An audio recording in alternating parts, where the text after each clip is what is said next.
বর্ণাঢ্যদের মাঝে বর্ণমালা সামাজিক সংঘের উপহার সামগ্রী বিতরণ। টানা কয়েকদিনের ভারী বর্ষণ এবং ভারত থেকে নেমে আসা পাহাড়ি ঢলে তলিয়ে যায় কুমিল্লার নাঙ্গলকোট উপজেলার বিভিন্ন গ্রাম। এতে পানিবন্দী হয়ে পড়েন অনেকেই। উপজেলার এমন 420টি পরিবারের মাঝে ভারী খাবার উপহার হিসেবে তুলে দেন হেসাখাল পদুয়ারপাড় বর্ণমালা সামাজিক সংঘের সদস্যরা।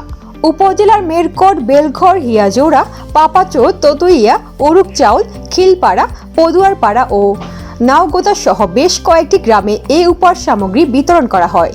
বর্ণমালা সামাজিক সংঘের উপদেষ্টা শামসুদ্দিন স্বপনের তত্ত্বাবধানে দেশে এবং বিদেশে অবস্থানরত বর্ণমালা সামাজিক সংঘের শুভাকাঙ্ক্ষীদের আর্থিক সহযোগিতায় বর্ণমালা সামাজিক সংঘের সভাপতি জাবের মাহমুদের পরিচালনায় সাধারণ সম্পাদক রবির হোসেন রাজুর সঞ্চালনায় উপহার সামগ্রী বিতরণ কার্যক্রমে উপস্থিত ছিলেন বর্ণমালা সামাজিক সংঘের উপদেষ্টা ওমর আল ফারুক সহ সংগঠনটির অন্যান্য সদস্যরা।